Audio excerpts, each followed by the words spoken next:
nous allons parler des grands projets contemporains au sol et dans l'espace. Et donc, tout ce qu'on a vu jusqu'à maintenant est issu de ces grands projets passés, présents, et on va surtout parler de l'avenir, là, aujourd'hui, et vous parler un petit peu des techniques d'observation modernes dans ce dernier module d'astronomie que je vous propose. Donc, un petit plan, on va d'abord revenir sur des principes que je vous ai déjà présentés dans les différents modules, en particulier le premier, des principes sur les mesures et sur les limites liées à l'atmosphère. Et puis on fera déjà un premier, je vous brosserai un tableau un petit peu large des grands observatoires spatiaux aujourd'hui et des grands observatoires au sol par la suite. Donc là, ça c'est le plan, j'espère que j'arriverai au bout. Et donc voici, quand on parle d'observation en astronomie, on parle souvent d'un mot un petit peu valise qu'on appelle le système d'observation. Alors qu'est-ce que c'est un système d'observation? Et bien là vous avez une espèce d'équation où à la fin vous avez une mesure, et cette mesure elle est faite sur un objet dans le ciel qu'on appelle la source. Mais cette source, elle est émise très loin dans l'espace-temps, et elle traverse l'espace-temps, et elle traverse ce qu'on appelle le champ de la ligne de visée, qui contient elle-même des objets qui peuvent interagir avec la lumière de la source. Et donc, cette partie-ci, c'est vraiment la partie qui concerne l'astrophysique. C'est celle qui nous intéresse, nous, astrophysiciens. Et puis, au-delà, eh bien, ce sont des artefacts dont il faut tenir compte, bien sûr, mais qui sont des soucis pour nous. Ce sont les soucis provoqués par ce qui arrive après l'univers, c'est-à-dire d'une première partie l'atmosphère, et dans la deuxième partie, ce fameux système d'observation. Alors qu'est-ce que c'est un système d'observation? Je vous ai fait un petit modèle ici, avec des icônes bleues. Et un système d'observation, c'est quelque chose qui nous permet d'extraire l'information de cette lumière, de ces photons qui arrivent. La première partie, bien sûr, une fois que l'objet arrive dans cette direction, c'est l'œil que vous avez utilisé. Cet œil, c'est le miroir primaire, le miroir principal, le télescope. En gros, le télescope, c'est ce qui est encadré ici. Alors, vous voyez ici, ça c'est une représentation de la sensibilité du télescope en fonction de l'axe angulaire dans la direction où vous regardez. En général, les télescopes optiques, ils sont sensibles que dans la ligne de visée, mais les télescopes radio, ils ont aussi des lobes qui leur donnent une sensibilité à l'extérieur qui va ajouter du bruit à l'élément de mesure. Et donc, cette lumière, ces photons sont collectés sur cette surface collectrice qui est la pupille d'entrée ou le miroir primaire du télescope. Et puis, une fois que la lumière est collectée, alors bien sûr, elle est collectée sur un champ de vue, donc pour avoir une image plus ou moins grande, et plus ou moins large sur le ciel. C'est ce qu'on appelle l'angle solide ou le champ de vue de votre image. Et ce champ de vue, il est défini par la forme ou la définition du design optique de votre télescope. Une fois que la lumière a été recueillie, elle est analysée par tout un système. Donc ici, c'est l'œil de votre instrument, et tout ça ici, c'est son cerveau. Et son cerveau, il va extraire de l'information quantitative sur la lumière que vous recevez. Première information qu'on peut faire, un système optique, donc il va concentrer l'énergie reçue dans le plan focal qui est ici, et ce plan focal, il va décomposer cette lumière en éléments d'image, qu'on peut appeler pixels. Donc chacune de votre champ de vue est séparée en petits carrés. Et chaque pixel contient toute l'information récoltée par le télescope. Et cette information, on peut la filtrer de plus en plus. On peut la filtrer d'un point de vue fréquentiel, c'est-à-dire qu'on va mesurer la couleur de cette lumière, très prosaïquement. On peut la filtrer dans donc l'espace des fréquences temporelles, c'est-à-dire qu'on peut faire une image plus ou moins rapide sur le ciel. Et la durée d'exposition dépend de la taille de votre miroir primaire, mais aussi de la sensibilité de votre élément. Et donc il y a une dimension temporelle, une dimension en couleur, donc énergétique, spatiale, et puis une dimension de forme du photon ou d'orientation du photon qu'on appelle la polarisation dans l'espace. Et cette polarisation est aussi analysée à ce niveau-là. Donc vous avez une coupure en pixels, une analyse de chacun des pixels dans un espace tridimensionnel, temps, énergie et polarisation, morphologie. Et enfin derrière, vous avez un récepteur, une caméra. Alors aujourd'hui, ce sont des caméras semi-conductrices, des matrices qui sont sensibles dans un domaine de lumière, donc d'énergie, et dans un domaine de polarisation. Et donc ce récepteur, il va mesurer la position et le temps d'arrivée des photons avec un système qui va transformer la lumière en courant ou en tension et qui va être envoyé dans les ordinateurs et être reconstitué sous forme d'image à la suite. Et donc tout ceci, c'est vraiment la partie cerveau de votre télescope, c'est celle que l'on intègre dans les instruments post-focaux qu'on va accrocher au télescope eux-mêmes. Et les deux sont aussi importants. Il est aussi important d'avoir un grand télescope, un grand miroir, un grand œil très sensible, que d'avoir un cerveau très intelligent.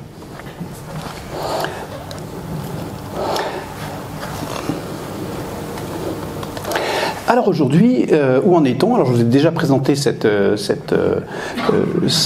planche au tout début, au module 1.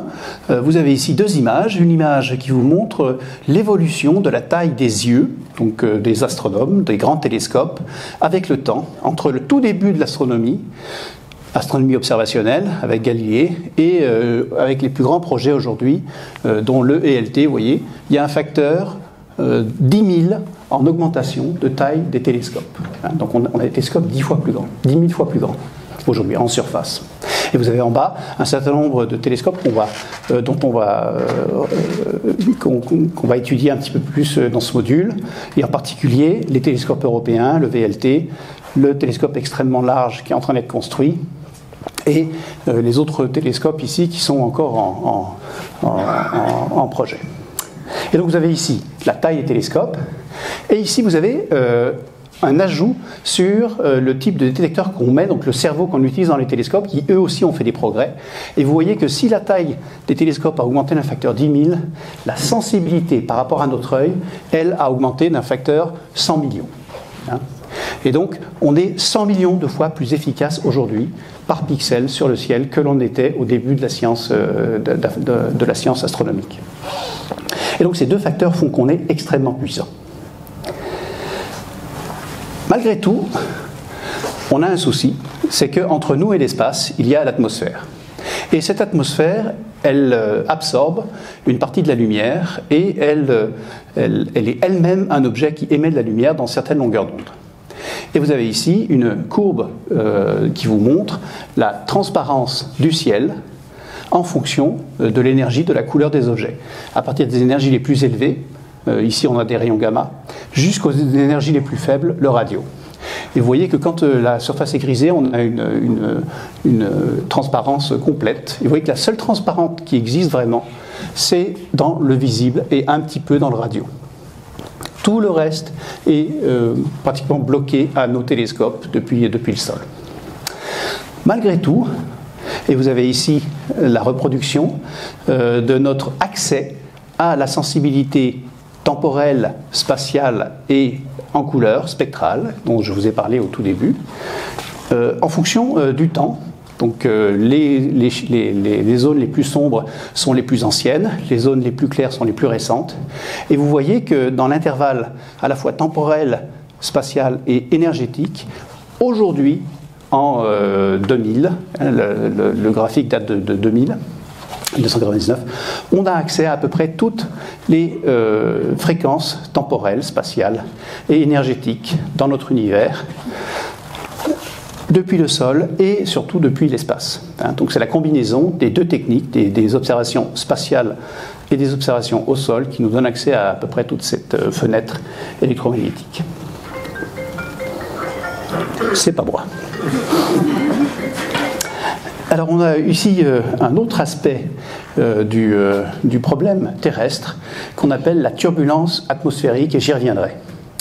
en plus d'absorber un certain nombre de longueurs d'onde, vous voyez ici on a répétition de ce qu'on a vu tout à l'heure, la partie visible vient jusqu'au sol, la partie radio va jusqu'au sol, et puis partout ailleurs on est bloqué. On est bloqué ici à cause de l'eau, hein, dans la partie infrarouge proche et lointaine. Et ici, on est bloqué parce que l'atmosphère elle-même émet autant de lumière de jour et de nuit. Donc l'atmosphère est tellement brillante qu'elle nous empêche de voir le ciel d'arrière-plan. Quand on essaie d'observer dans ces longueurs d'onde-là, on voit surtout le ciel nocturne et on ne voit pas au-delà, comme si on était en plein jour. Voilà, donc il faut s'abstraire de ces problèmes-là. Et en plus, vous avez ici l'image qu'on peut faire quand on observe la Lune avec un télescope. Et vous voyez que cette image, elle varie, elle fluctue, elle se déforme. Et cette déformation est due au fait que l'atmosphère elle-même est un fluide turbulent qui va déformer les fronts d'onde. Et on y reviendra quand je parlerai d'optique adaptative. L'effet direct sur une étoile ponctuelle qu'on a ici, ça, c'est une étoile ponctuelle observée en dehors de l'atmosphère. Et quand on l'observe dans l'atmosphère, on voit que plus la turbulence augmente, plus cette image finit par être répartie sur une très grande surface. Donc, qui dit grande surface, dit diminution de notre capacité, de notre sensibilité. Donc, la quantité de lumière qu'on reçoit par élément de surface diminue. Donc, on voit moins bien les objets. Et surtout, vous le voyez, la résolution est beaucoup plus faible. Ici, vous avez une image très piquée, donc vous pouvez reproduire toutes les caractéristiques des objets. Et ici, vous avez une espèce de blob qui couvre une très large surface. C'est ce qu'on appelle le seeing en anglais, et qui est la limite absolue d'un télescope qui observe à travers notre atmosphère. Alors évidemment, comme si ça ne suffisait pas, on a aussi les problèmes qu'on s'est ajoutés nous-mêmes. Hein, et parmi les problèmes qu'on s'est ajoutés nous-mêmes, c'est par exemple la navigation aérienne. Vous avez ici la Floride, qu'on voit avec le sud-est des États-Unis. Et chacun des traits blancs est un avion hein, qui a provoqué une pollution locale. Et vous avez la somme sur je crois que c'est une vingtaine de minutes, de toutes les traces aériennes qu'on a dans cette zone-là, en infrarouge. Hein. Donc vous voyez bien que le ciel n'est plus transparent. Il y a une absorption variable, puisque ces zones-là varient avec le temps. Donc ça, c'est un petit peu catastrophique quand on essaie d'établir des mesures absolues de quantité de lumière qu'on reçoit à travers l'atmosphère. Et puis bien sûr, la pollution lumineuse elle-même, qui fort heureusement aujourd'hui commence à se résorber par elle-même, par l'existence de réserves de ciel étoilé, par la sensibilisation du public, et surtout par le coût de l'électricité, hein, qui fait que nos villages éteignent la lumière pendant la nuit quand ça ne sert à rien. Et ça, on est super contents, les astronomes, nous. Nous, on est là, vous voyez. C'est cette zone-là, ça c'est Toulouse, gros point rouge, et nous on est dans une zone qui est à peu près noire, c'est la partie bleue ici, cette partie bleue elle correspond à la réserve de ciel étoilé autour du pic du Midi. Et donc la pollution lumineuse est aussi un facteur limitatif de sensibilité de nos télescopes. Et puis bien sûr, il y a tout ce qui est entre nous et le ciel, c'est-à-dire tous les satellites qu'on envoie. Et là, vous avez ici des exemples de l'impact de la constellation de satellites envoyée par Elon Musk. Au fond, il n'est pas le seul. Hein. Donc ça, c'est Starlink. Et vous voyez, ça, c'est sur une des grandes caméras grand champ au Chili. Et vous voyez, chacune des traces ici correspond à un satellite qui passe à travers. Et cette pause-là, elle est de 2 minutes. Hein. On n'est pas encore en train de parler d'une pause qui fait des heures et des heures. C'est vraiment une pause très courte. Hein, donc on a un nombre de satellites très important qui nous passe devant et qui nous empêche de voir le ciel derrière. À chaque fois que la trace du satellite passe, on a perdu la partie du ciel qui est derrière. Et ça, c'est la même chose au tout début d'un lancement de Starlink. Vous voyez, tous les satellites sont proches les uns des autres et on les voit passer comme ça en bande, très étroite sur les ciels, très brillante. Et de nouveau, on a perdu la capacité de voir derrière cette zone. Heureusement, c'est transitoire. Voilà, donc ça c'est juste la moitié des satellites de Starlink quand ils seront lancés d'ici quelques années. Ils vont couvrir cette surface. Donc vous voyez, où qu'on soit sur Terre, on va être gêné, à moins d'observer depuis l'Antarctique ou depuis la Terre. Et puis de toute façon, les satellites, certains ont des orbites polaires, donc on va être bloqué de toute façon. Voilà, donc ça c'est à prendre en compte. Et pour toutes ces raisons, on s'est dit très vite, dès qu'on a pu, installé au début de 1957, on est allé dans l'espace pour envoyer des télescopes.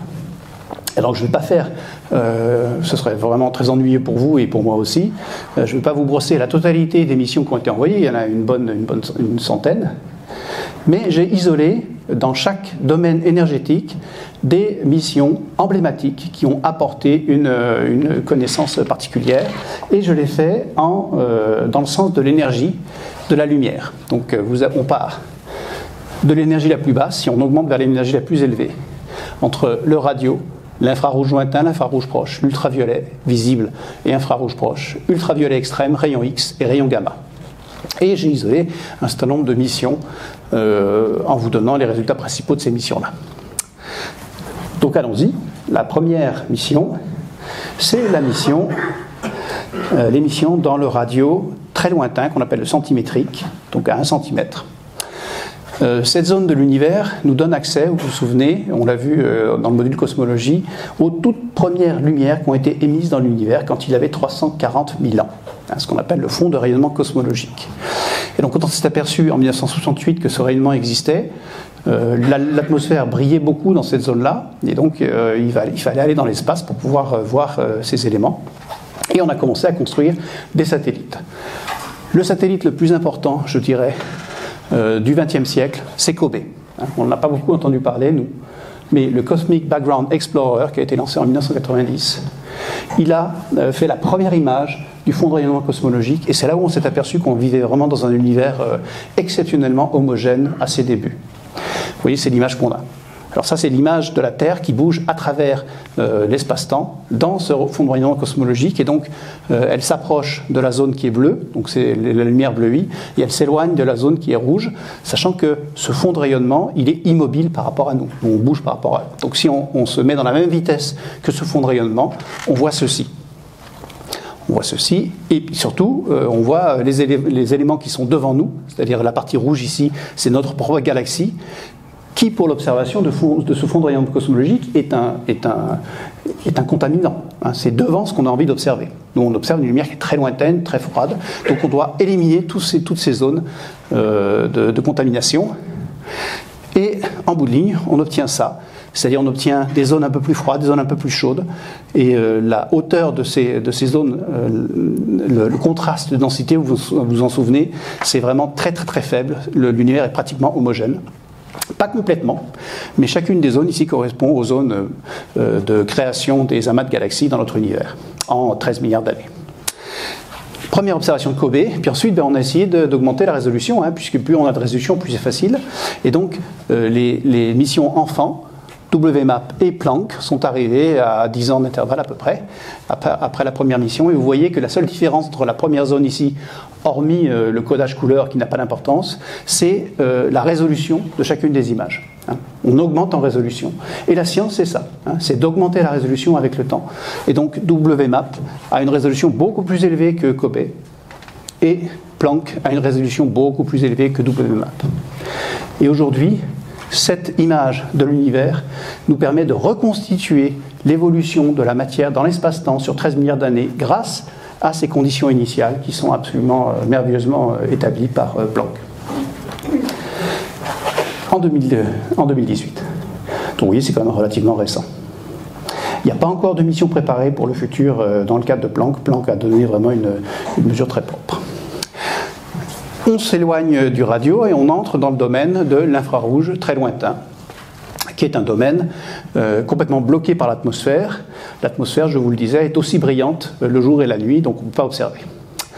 Observer dans l'infrarouge lointain, je vous ai mis ici l'image schématique mécanique du premier satellite ISO, qui a été lancé dans les années 90, et l'image du satellite Herschel, qui a été lancé en 2010, avec une image emblématique.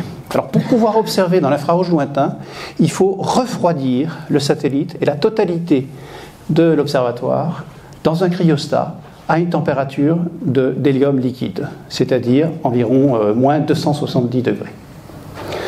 Pourquoi faut-il faire ça? Justement pour éviter que le télescope lui-même n'émette de la lumière dans les longueurs d'onde qu'on a envie de détecter. Et donc on refroidit le télescope n'émet plus de lumière, il devient réceptif à tout ce qui arrive de l'espace. Et le corollaire, c'est qu'on a besoin d'avoir de grands réservoirs, ici c'est la partie C qu'on voit, d'hélium liquide. Et cet hélium liquide, eh bien, il refroidit le satellite, mais il s'évapore. Et donc la durée de vie de ces satellites n'est que de quelques années, le temps que ce réservoir d'hélium soit complètement vide et qu'on ne puisse plus le refroidir, le satellite devient inopérant. Et donc ça dure que quelques années. Donc déjà Herschel lui aussi est vide et il ne peut plus observer. Et vous voyez, ça ne fait que 10 ans, un peu plus qu'il est dans l'espace. Alors qu'a fait ISO et Herschel? Eux, ils sont spécialisés dans la détection des milieux interstellaires dans notre galaxie. Vous voyez ici, cette zone-là, c'est une zone observée, une zone de formation d'étoiles, et on voit la partie très froide, puisqu'on observe de la poussière d'étoiles, en gros, et du gaz d'hydrogène, de forme très très complexe, et ça fait des images magnifiques. Ce sont dans ces zones-là que se forment les premières étoiles et les premières planètes. Et ISO a même détecté de l'eau dans le système solaire, et ça a été la première mission qui a détecté que sur les planètes en dehors de la Terre, une quantité importante d'eau tombait en permanence sur ces planètes. On ne savait pas d'où elle venait. Ça vient probablement du milieu de poussière dans le disque du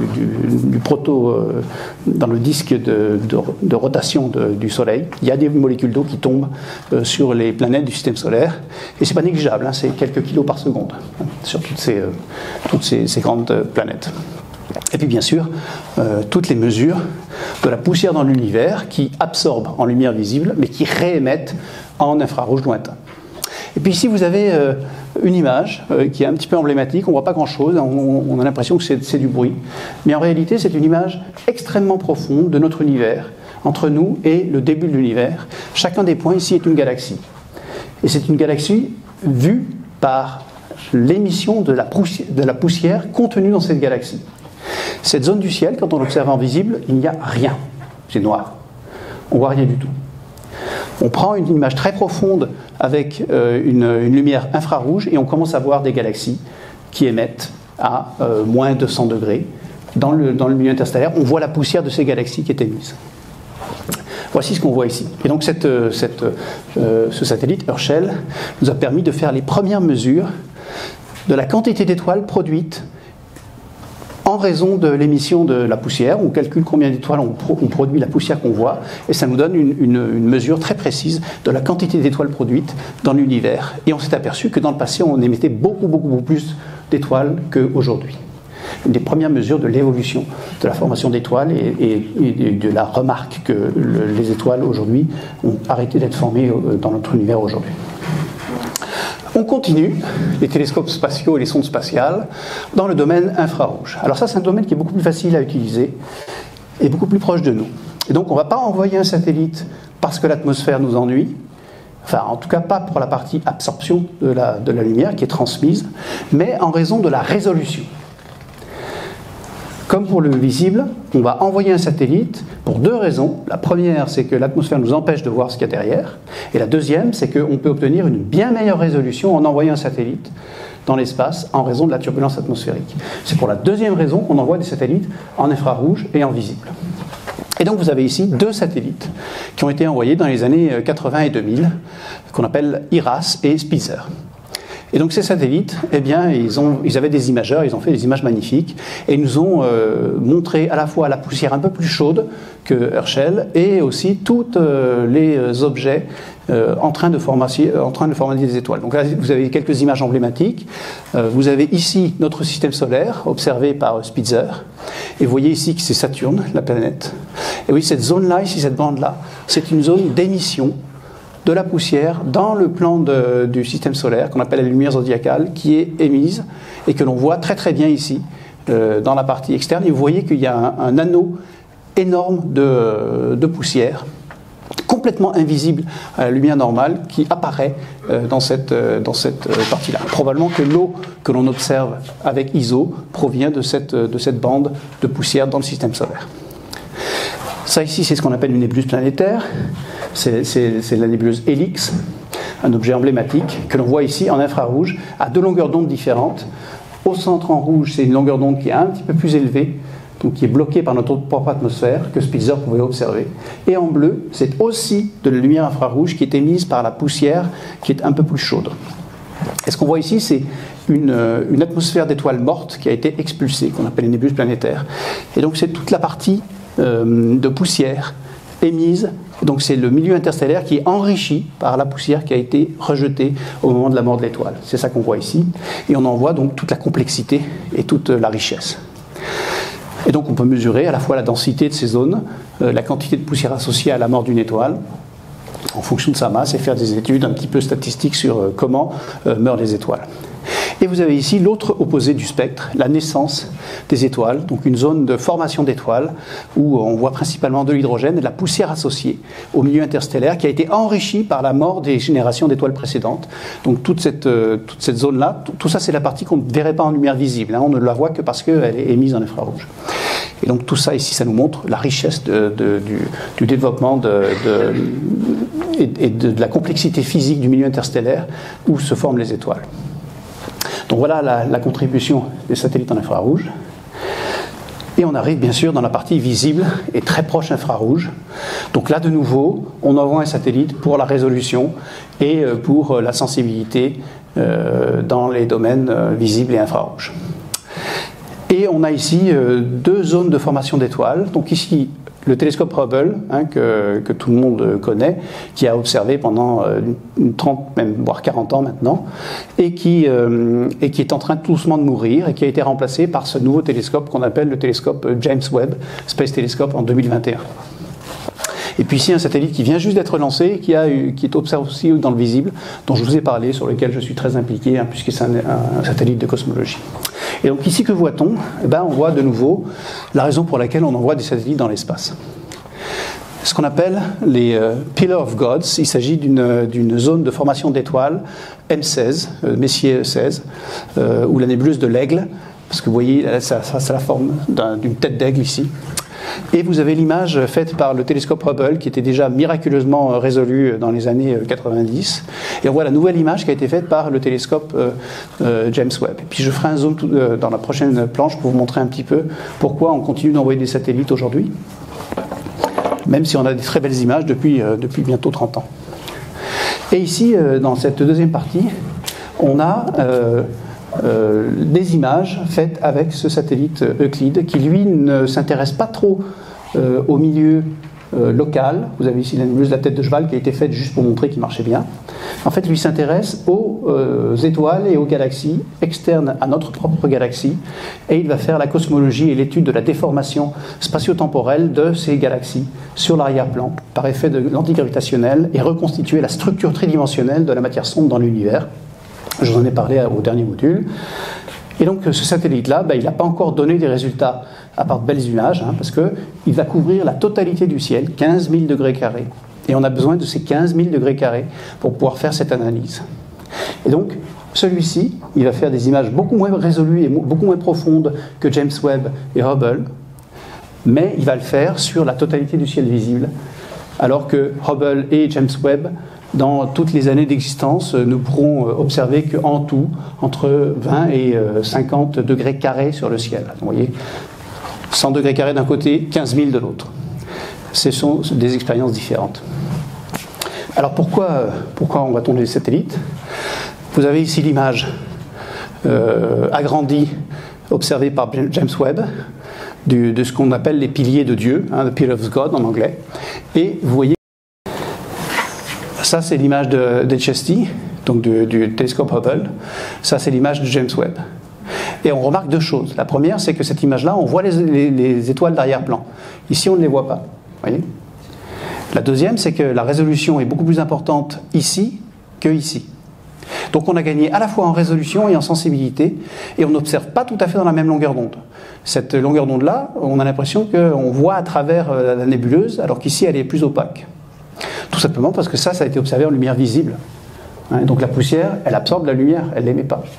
Ici, on a observé dans la partie infrarouge, et on voit la poussière émettre sa propre lumière dans les zones les plus chaudes. Et donc vous voyez, les deux images sont complémentaires. Mais James Webb est beaucoup plus sensible, et beaucoup plus profond, et beaucoup plus résolu que Hubble. Et donc on va apprendre bien davantage sur les secrets de formation des étoiles en leur cœur. On continue notre voyage en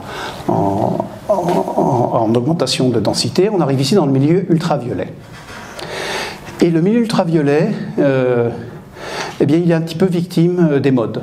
Hein. Vous voyez, les missions qui ont été envoyées, elles ont été envoyées dans les années 80 avec le Extreme International Ultraviolet Explorer, IUE, et la deuxième mission qui date des années 90, donc à peu près 10 ans après, et la dernière grande mission spatiale en ultraviolet qu'on ait lancée. Et donc, vous voyez ici ce qu'on observe dans ce genre d'image. Vous avez ici une immense image d'un rémanent de supernova, dont on voit le gaz encore très chaud, qui est en train de se refroidir dans le milieu interstellaire. Donc ça, c'est vraiment l'équivalent de ce qu'on a vu tout à l'heure avec Helix, la mort d'une étoile, mais d'une étoile beaucoup plus énergétique, qui a beaucoup plus réchauffé son gaz. Et si on observait cette image dans le visible, on ne verrait rien du tout.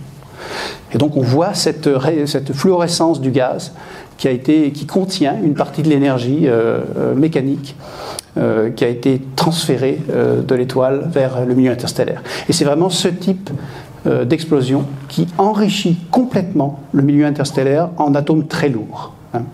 Il faut une explosion de supernova pour pouvoir enrichir le milieu interstellaire avec des atomes très lourds que l'on a autour de nous dans la Terre. L'or, tous les atomes plus lourds que le fer sont produits par ce type d'explosion. Et donc c'est important de les connaître. Et puis vous avez ici la mesure de tous les points lumineux dans notre galaxie qui émettent du ultraviolet extrême, donc très énergétique. Et ce sont des phénomènes associés à des étoiles très compactes et où il y a des accélérations importantes. Et donc on voit ici la répartition de ce type d'objets dans notre galaxie, autour de nous, à la fois dans le plan de la galaxie et tout autour de nous dans le ciel. Et donc ces deux satellites, je vous disais, ont été victimes de la mode, tout simplement parce que dans les années 90-2000, l'astronomie s'est vraiment tournée vers l'infrarouge. L'infrarouge vous donne des renseignements sur ce qui est loin, sur ce qui est à l'origine du monde, et les sondes ultraviolettes nous donnent des renseignements sur ce qui est proche de nous, dans le milieu énergétique. Et on n'a pas embauché d'astronomes qui soient spécialistes dans la fabrication de ce type d'instruments. Ils sont partis à la retraite et on a perdu la compétence.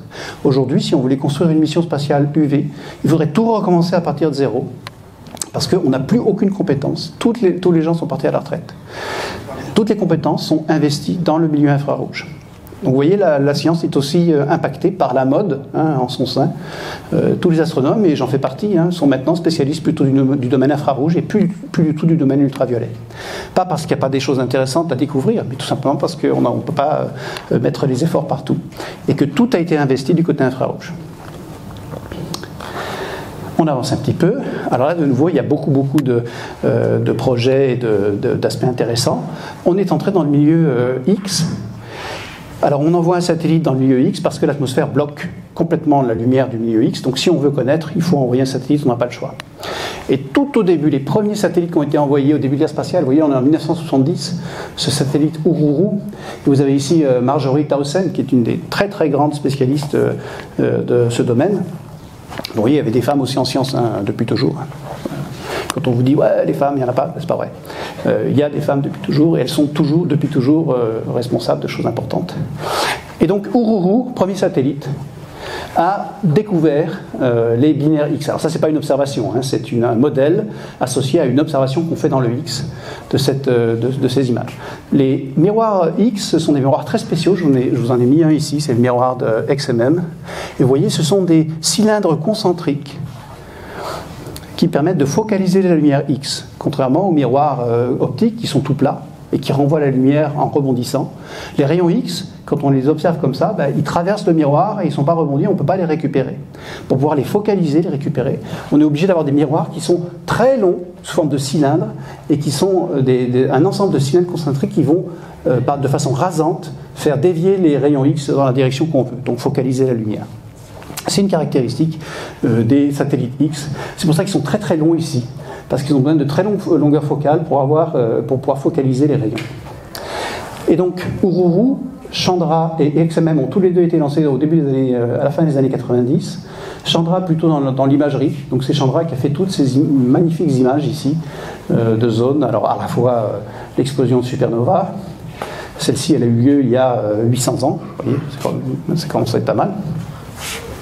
Les objets très très très lointains, donc les quasars, les trous noirs supermassifs, qui accélèrent la matière à des vitesses tellement grandes qu'elles sont réémises en rayons X, on les voit grâce à Chandra. Et donc bleu et rouge, ce sont deux longueurs d'onde X, plus ou moins chaudes, plus chaudes en rouge, moins chaudes en bleu. Et ici de même, les amas de galaxies qui contiennent ce gaz très très chaud, très diffus, qui a été expulsé des premières galaxies au moment où elles ont formé leurs étoiles et qui ont été soufflées sous forme d'explosion et qui sont maintenant inutilisables pour la formation de nouvelles étoiles. Donc tout ça, ça a été découvert par ces satellites-là. Hein. Tout ce que je vous raconte comme ça, comme des faits évidents, eh bien, c'est grâce à eux qu'on a pu mettre en place nos connaissances de la dynamique du gaz dans l'univers depuis ses débuts jusqu'à aujourd'hui. Et l'avantage de Chandra, c'est qu'il fait des très très belles images d'objets comme des galaxies. Donc vous avez ici une zone dans une galaxie avec des étoiles très massives. Vous avez ici une galaxie elle-même qui est en train de passer dans un amas et dont le gaz est arraché. Et donc ce gaz que vous voyez en X ici, c'est du gaz chaud qui a été arraché de la galaxie parce qu'il est passé à travers un amas de galaxies. Hein, et tout ça, ce sont des phénomènes de rétroaction qui permettent d'expliquer pourquoi aujourd'hui on a moins d'étoiles formées dans l'univers que dans le passé. Voilà, donc ça a été la contribution des satellites X encore aujourd'hui. Et c'est un domaine qui est encore extrêmement actif, parce qu'il y a beaucoup de choses qu'on ne comprend pas encore. Et donc vous voyez le satellite Athéna, qui est en préparation, il devrait être lancé en 2033. C'est un satellite dont un des instruments d'ailleurs est piloté par mon laboratoire à Toulouse, l'IRAP, donc qui est chef de file de ce domaine depuis des années en hautes énergies. L'IRAP, donc il va construire un des instruments de cet instrument, de ce satellite. Donc ça continue à progresser. Et on arrive à la fin du domaine énergétique de la lumière observable, les rayons gamma. Donc tout ce qui est très très très énergétique, tout ce qui est fabuleusement tellement énergétique qu'on n'est pas encore sûr aujourd'hui d'avoir des modèles physiques qui nous permettent de comprendre comment ils ont été émis. Donc un satellite principalement lancé dans les années 90, Compton GRO. GRO, ça veut dire Gamma Ray Observatory, donc observatoire en rayon gamma. Et ce satellite a été un des premiers à pouvoir sonder ce qu'on appelle les sursauts de rayonnement gamma. Vous avez ici l'image du ciel des événements qu'on appelle les sursauts de rayons gamma, qui sont des explosions énormes d'énergie, ponctuelles, qui durent quelques secondes et qui disparaissent tout de suite, et qui proviennent des confins de l'univers. Et jusqu'à très récemment, on ne comprenait pas, enfin jusque dans les années 90, on ne comprenait pas comment ils étaient formés et quelles étaient leurs statistiques et leur répartition dans l'univers. Et donc on a envoyé ce satellite Compton Gamma Ray Observatory pour essayer de comprendre un petit peu mieux ces phénomènes hyper énergétiques. Et donc on comprend maintenant beaucoup mieux comment ça se forme. On pense que la plupart des rayons gamma très très énergétiques sont formés dans ce qu'on appelle des hypernovas, qui sont des étoiles très très très massives, qui explosent de façon beaucoup plus importante que les supernovas, qui sont déjà très très énergétiques. Et quand elles explosent, des phénomènes d'accélération au moment de l'explosion, par onde de choc, permettent d'accélérer la lumière et les électrons, qui les rendent tellement énergétiques qu'ils peuvent traverser l'univers pratiquement sans rien voir d'autre. Et donc chaque fois qu'on a un point ici qui apparaît, on vient de détecter une hypernova. Alors les plus massives et les plus énergétiques, il n'y en a que quelques-uns par siècle. Alors fort heureusement, GRO est un satellite qui n'a pas besoin d'énormément d'énergie et qui peut fonctionner sur la durée. Et je pense qu'il a été décommissionné qu'il y a très très récemment. Et il est régulièrement changé. Donc Intégral, c'est un nouveau satellite qui a été lancé après GRO, qui est beaucoup plus compact et beaucoup plus efficace, et qui observe à la fois en ultraviolet, en X et en gamma. Et donc lui, il a été optimisé pour observer les phénomènes énergétiques dans notre galaxie. Vous voyez ici, vous avez une nova X, donc qui émet beaucoup de lumière, à la fois en X et en gamma, et que l'on essaie de comprendre, et on pense que c'est ce genre d'objets un petit peu plus massifs qui provoquent les sursauts de rayonnement gamma. Donc là, on est dans les très très hautes énergies, dans les phénomènes associés à l'univers très compact et très énergétique. Voilà, donc ça fait un petit peu le tour des observatoires qui regardent la lumière vers eux. Bien sûr, il y a toutes les sondes planétaires qui n'observent pas uniquement, mais qui vont sur place et qui aujourd'hui peuvent récupérer des éléments de la matière, d'astéroïdes, de comètes, qui vont in situ autour des planètes, qui observent tous les satellites de notre système solaire. Et vous avez ici une liste. Alors je ne peux pas passer à travers toutes les sondes parce que ça ferait trop de temps, mais vous avez toutes les sondes planétaires ici réparties en fonction des missions spatiales, donc des États qui les ont lancées, et surtout en fonction des objets qui ont été visités. Vous voyez que tous ces objets ici ont été parcourus entre 1950 et 2020, et que notre système solaire est parcouru de sondes planétaires qui vont les étudier. Et année après année, on lance une dizaine de missions spatiales sur un petit peu tous les corps du système solaire. En particulier les corps qui peuvent abriter de l'eau liquide et qui sont susceptibles de nous accueillir, nous, dans quelques dizaines, centaines, milliers, millions d'années. Voilà. Et donc ça, c'est vraiment une dimension à la fois aéronautique, de recherche et développement dans la vie spatiale, ainsi que de sites potentiels de développement de colonies terrestres. Et vous avez ici une image de toutes les sondes qui ont été envoyées autour de tous les objets du système solaire, avec le système Terre-Lune, toutes les missions associées, Terre-Mars en haut, les planètes internes entre Uranus et Vénus, et les planètes externes ici, avec tous les satellites, y compris les petites planètes externes.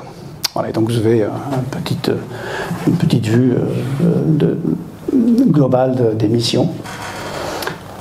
Bien, on aborde donc la deuxième partie de... Je ne sais pas quelle heure il peut être. Ça va. Les grands observatoires au sol. Alors pourquoi observer au sol alors qu'on observe depuis l'espace et qu'on observe très bien, me direz-vous? Mais tout simplement parce que les observatoires au sol sont beaucoup plus gros et que leur cerveau est infiniment plus intelligent, je vous en montrerai quelques exemples, que ce qu'on peut avoir dans l'espace. Dans l'espace, on ne peut envoyer que des choses qui font quelques kilos, voire quelques tonnes maximum, ça coûte très cher, et on doit optimiser les instruments de façon à ce qu'ils fassent exactement ce qu'on a demandé et pas autre chose. Au sol, le paradigme est différent. On a de l'espace, on a de l'argent, on a des tas de choses, et on peut développer thématiquement énormément plus d'observations et rendre les observations complémentaires. Ce qu'on observe depuis l'espace, on peut l'observer depuis la Terre avec un plus gros télescope, donc avoir plus de sensibilité, plus de lumière, et aller approfondir un petit peu les thèmes. Et donc les deux sont très complémentaires. Mais, bien sûr, pour observer du sol, eh bien, il faut essayer de s'abstraire des deux défauts que j'ai mentionnés, c'est-à-dire le défaut de limite de résolution, qui est intrinsèquement lié à la taille des télescopes. Plus le télescope est grand, plus il est sensible, et plus il est surtout résolu. Et donc, pour s'abstraire de la limite de la taille du télescope, on a inventé une technique qu'on appelle l'interférométrie, dont je vais parler un petit peu. Et le deuxième effet dont on doit se méfier et qu'on doit contrecarrer, c'est les effets de turbulence atmosphérique qui floutent les objets. Vous l'avez vu sur l'image que j'ai montrée tout à l'heure. Alors, je vous pointe vers un livre extraordinaire qui a été écrit il n'y a pas très longtemps, il y a en 2019, par Pierre Léna, qui est académicien et astronome, et qui est un pédagogue extraordinaire, et qui s'appelle Une histoire de flou. Donc, allez-y, lisez ce livre, il n'y a pas une image dedans, et pourtant, on a l'impression d'y être. C'est vraiment un écrivain extraordinaire, et il raconte une histoire qu'il a vécue lui-même à travers son travail de recherche et celle de ses étudiants, et qu'il a appelé Une histoire de flou. En plus, un joli jeu de mots. Donc, allez-y. Alors, un télescope, c'est un œil sur le ciel. Et globalement, plus l'œil est gros, plus il peut résoudre. C'est intrinsèquement lié à une propriété de la taille du miroir primaire.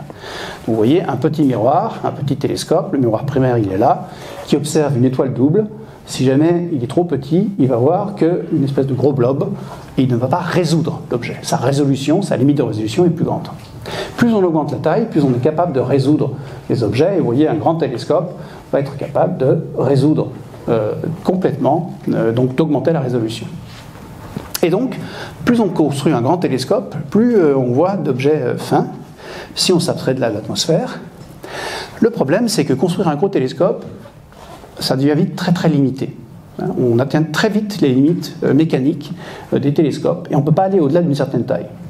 Et donc, pour contrecarrer ce problème, on peut inventer une technique qu'on appelle l'interférométrie, qui va s'appuyer sur la forme ondulatoire de la lumière, et qui est à peu près simplifiée comme ceci. Si vous prenez deux télescopes séparés de la taille d'un miroir géant, la résolution entre la combinaison de la lumière de ces deux petits télescopes, plus facile à fabriquer, est la même que la résolution du miroir géant. Et donc, ce n'est pas la peine de construire un télescope immense, il suffit de construire deux petits télescopes séparés d'une certaine taille pour synthétiser, entre guillemets, la taille d'une résolution gigantesque. Et le principe de l'interférométrie, c'est ça. Et vous avez ici un interféromètre ALMA qui observe dans le millimétrique. Donc sur le plateau de Charnantor, ici c'est une image prise il y a quelques années, et vous voyez que vous avez plein de petites antennes qui observent chacune dans la même direction et qui forment une partie de la surface complète que vous avez, qui est marquée en bleu, qui représente la taille du miroir qu'elle réussit à synthétiser. Et donc, bien sûr, vous n'avez pas la résolution équivalente à cette surface, vous avez la résolution associée à la taille de chacune des sous-antennes, mais la résolution, la sensibilité à la taille des sous-antennes, mais la résolution globale, elle est ici. Alors comment ça se passe? C'est très compliqué. Je ne vais pas rentrer dans les détails, mais vous avez ici une imagerie de la position de chacune des antennes réparties sur le ciel, qui vous montre en gros le nombre d'éléments qu'on a sur la taille du miroir. Et ce qu'on appelle le plan UV, c'est-à-dire quand la Terre tourne, les télescopes vont bouger un petit peu et donc vous allez agrandir votre sensibilité et la zone de sondage. Et votre image est parfaite quand vous avez réussi. Vous voyez ici, vous observez pendant 5 ans. Pendant 5 ans, vous avez couvert cette surface ici et vous avez réussi à obtenir une image parfaite quand toute la zone est bleue. Et vous avez ici un exemple d'observer avec ce satellite-là, avec la position de chacune des antennes au cours du temps, qui a permis de synthétiser cette image ici, qui est une image d'une lentille gravitationnelle, et vous voyez qu'elle est hyper résolue. La tâche habituelle de turbulence de l'atmosphère représente en gros la taille de l'image. Donc en fait, si vous observiez avec un télescope normal, ce que vous verriez, c'est une grosse tache ici et rien d'autre. Mais votre interféromètre a permis de synthétiser un télescope qui a une résolution d'environ 1/100 de la sensibilité de la résolution de l'atmosphère. Donc voilà, l'interférométrie, ça marche bien en radio. Et l'idée, alors bien, ça demande énormément de calculs informatiques. Et donc on a appris au cours des années, depuis 1945, et depuis les années 80 avec le premier interféromètre américain, le Very Large Array du Nouveau-Mexique, à construire ce type d'image. Et donc vous avez des ordinateurs, vous avez les antennes, vous avez la sensibilité et le temps de calcul, ça vous permet de reconstituer les images. Alors en optique, c'est un peu plus compliqué, mais on y arrive aussi. Mais on en vient au deuxième problème, le problème de floutage de l'atmosphère. Et ici vous avez un exemple d'un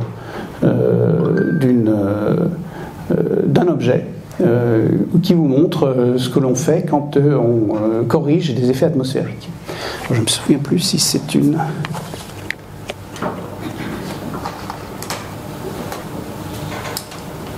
Bon.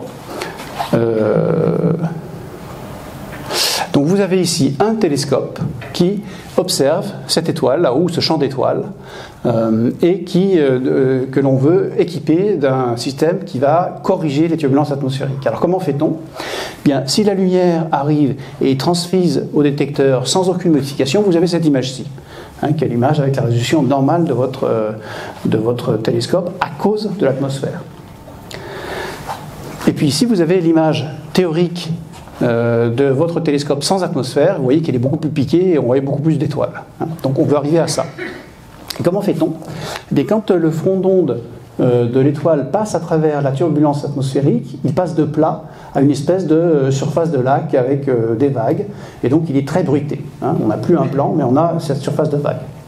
Et le but des techniques d'optique adaptative, c'est très rapidement faire une photographie instantanée de la forme du lac et de la compenser complètement avec un miroir qui va prendre exactement la même forme et renvoyer un plan très défini de votre front d'onde. Et donc pour ça, vous avez un miroir déformant ici, et ce miroir déformant va utiliser des informations qui sont analysées dans cette partie de l'objet ici, qui va analyser la forme du plan par un système optique, et donc il va reproduire la surface de votre lac de front d'onde et l'envoyer au miroir correcteur qui va instantanément, pour chaque mesure, imprimer cette forme et corriger le front d'onde. Et vous allez donc permettre de passer d'un front d'onde très, très flouté à un front d'onde très plat en quelques minutes. Alors, il faut une courbe de calcul, une boucle de calcul entre un trentième et un millième de seconde. Et donc, vous avez besoin d'avoir une force de calcul et d'analyse très forte. Et donc, ces systèmes ont été développés à partir des années 80 sur tous les grands télescopes. Et ça nous permet vraiment de récupérer la résolution théorique des télescopes en dehors de l'atmosphère. Bien, alors là, je vous ai déjà montré cette image, et là, je vous montre un petit peu, pour chacun des télescopes, d'avoir leur nom, en haut, ça n'a pas beaucoup d'intérêt, mais surtout leur taille. Vous avez ici la taille du miroir primaire, donc l'œil principal. Le VLT, vous avez 4 télescopes de 8 mètres et 4 petits télescopes de 2 mètres. À l'extrêmement large télescope, c'est un grand télescope de 39 mètres. Au Keck, c'est deux télescopes de miroir primaire de 10 mètres. Le TMT, c'est la contrepartie américaine de l'ELT, 30 mètres de diamètre pour le miroir primaire. GTC, un télescope en activité, c'est le petit cousin du Keck, 12 mètres. Subaru, 8 mètres, etc. Voilà. Et donc on va voir quelques-uns de ces objets. On va se concentrer surtout sur les télescopes européens, qui sont plus proches de nous et qui sont complètement documentés. Et vous avez ici en image la taille des différents miroirs en train d'être fabriqués. Donc la plupart des miroirs pleins, et vous voyez aussi les techniques de fabrication, mais j'y reviendrai. Vous avez les miroirs verts ici qui sont tous en train d'être fabriqués et en train d'être finis, et les miroirs en préparation sont ceux qui sont encore un peu clairs. Donc le télescope géant Magellan. Donc il y a 7 miroirs de 8 mètres. Ce grand télescope, extrêmement large télescope qui est en cours de fabrication, qui est le plus grand du monde, et le 30-meter télescope qui sera construit à Hawaï si tout va bien. Voilà. Donc vous voyez un petit peu la taille des miroirs aujourd'hui en préparation. En grisé, c'était un projet européen qui s'appelait le télescope ultra grand, overwhelmingly en anglais, ça veut dire démentiellement grand en gros, qui n'a pas été construit parce qu'il était trop cher, trop compliqué à fabriquer. Vous voyez. Mais c'était un télescope optique, donc c'était la première version de l'ELT. Et puis en dessous, vous avez encore des lignes ici. Vous avez les télescopes radio. Alors en radio, les contraintes de fabrication sont beaucoup plus simples qu'en optique, et donc on peut fabriquer des paraboles immenses. Arecibo, 300 mètres de diamètre. Le grand télescope chinois qui a été construit récemment, qui s'appelle FAST, lui, il fait 500 mètres de diamètre. Vous voyez, ça fait des très très, très grandes surfaces collectrices. En activité, mais ça c'est le radio. Puis vous avez ici la taille d'un cours de tennis et la taille d'un cours de basket, pour vous donner un petit peu une idée du gigantisme. Alors avant de construire un télescope, il faut choisir un site.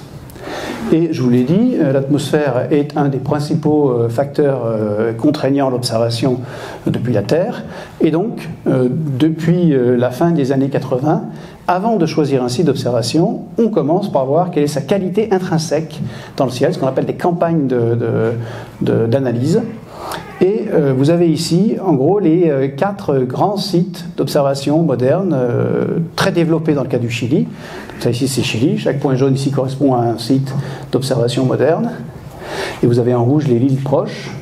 Alors, c'est dans les Andes chiliennes. Vous avez l'île d'Hawaï, avec la grande île d'Hawaï, ici, là, qui a un triangle caractéristique, avec 2 grands volcans. Le Mauna Loa qui est en éruption permanente depuis à peu près 40 ans, enfin depuis toujours en gros. Donc là vous avez un volcan actif, là vous avez un volcan dormant. Alors comment ça se fait? Parce que c'est un point chaud dans l'océan, donc le point chaud il est à peu près ici. Donc il y a un nouveau volcan qui est en train de se développer ici. Et puis la plaque tectonique est poussée vers le nord, et vous avez tout un archipel d'Hawaï, avec l'île qui contient Honolulu un peu plus au nord. Il y a cette île, et puis il y a cette grande île ici, qui est la dernière île à avoir émergé avec des montagnes très hautes, 4200 mètres pour les deux volcans, le dormant au Mauna Kea et le moins dormant à Mauna Loa. Et sur le Mauna Kea, on a construit 13 observatoires internationaux depuis les années... Donc ça, c'est Hawaï. Et ça, c'est Santa Cruz de la Palma, c'est dans les Canaries, qui est aussi un ancien volcan. Vous voyez la caldeira du volcan. Et accroché au bord ouest de la caldeira, vous avez toute une série d'observatoires qui ont été construits, dont le Grand Tecan des Canaries. Donc c'est un autre grand site d'observation. Et enfin, un site de la Californie mexicaine. Donc ici, c'est la bande californienne, avec la Californie au nord et le Mexique au sud. Et vous avez un site particulièrement de bonne qualité, qui s'appelle le site de San Pedro Martir, qui est au nord de cette zone-là. Alors vous voyez que tous ces observatoires, ils ont la même caractéristique. Ils sont à côté d'une zone d'océan ou d'étendue d'eau. Et pourquoi? Tout simplement parce que l'atmosphère se comporte un petit peu comme une rivière. Elle s'écoule autour de la Terre comme une rivière au-dessus de nous. Et quand elle s'écoule sur une zone qui est très calme, qui a une température à peu près homogène, comme les surfaces océaniques, elle s'écoule de façon laminaire, un petit peu comme une rivière qui s'écoule lentement et dont on voit le fond. Et quand cette même atmosphère passe au-dessus de zones montagneuses, par exemple ici, quand l'air vient de l'est, elle passe au-dessus des Andes avant d'arriver aux observatoires, eh bien, c'est comme si la rivière passait sur un rapide. Elle entraîne des zones de turbulence et on ne voit plus le fond de l'eau quand on regarde un rapide, c'est tout blanc. Là, l'atmosphère, c'est la même chose. Quand elle passe sur des montagnes, avant de passer au-dessus de vous, il y a des zones de turbulence qui font qu'elle est beaucoup plus turbulente. Et donc, identifier ces sites et montrer qu'ils sont stables, on pourrait, dès le départ, dire que le site d'Hawaï, c'est probablement le meilleur du monde parce qu'il y a des océans partout. De même que l'île de Canaries. D'où que vienne le vent, l'air va s'écouler de façon laminaire et c'est la raison pour laquelle ce sont des sites hyper stables. Voilà, donc ce sont les bons sites. Donc on a choisi un bon site et après ça, que fait-on? Eh bien, on doit... Alors il y a un autre site que je mentionne ici, c'est le site de l'Antarctique, qui a l'avantage à la fois d'avoir de l'océan partout, avec une zone extrêmement plate, d'être dans une zone polaire, c'est-à-dire un endroit où la Terre tourne, et surtout d'être en altitude. Il est à 3000 mètres d'altitude, et donc, tas de télescope.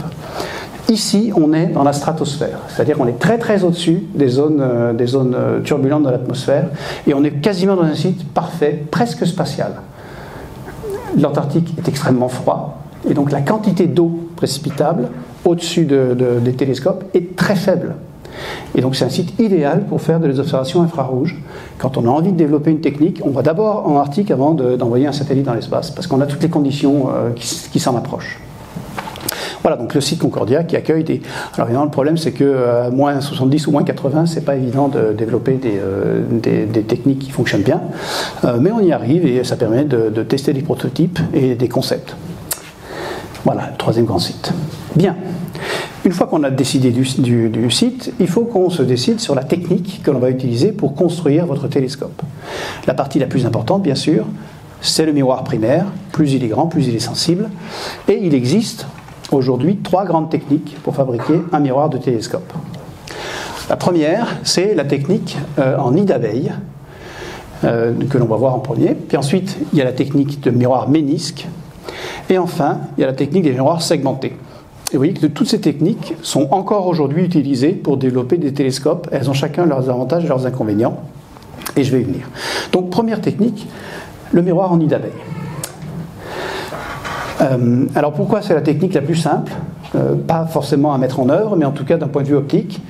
Un télescope en nid d'abeille, un télescope en miroir, c'est un objet qui est déformable et qui n'est pas du tout rigide, qui est souple. Vous savez, le verre, c'est un liquide fluide qui s'écoule très lentement. Et donc, il a une certaine flexibilité. Et la flexibilité pour un miroir d'une très grande taille, c'est une catastrophe. Parce que le miroir va se déformer sur son propre poids. Pour éviter ça, Cet astronome de l'université de Tucson, qui s'appelle Roger Angel, a développé une technique qu'il appelle en nid d'abeille, où la plupart du miroir est vide, mais il est extrêmement épais. Vous voyez, c'est un miroir qui est très très épais quand il est fini. Il s'agit du miroir du LBT, donc c'est un des deux miroirs qui sont là, dans cet observatoire, qui a été construit avec cette technique.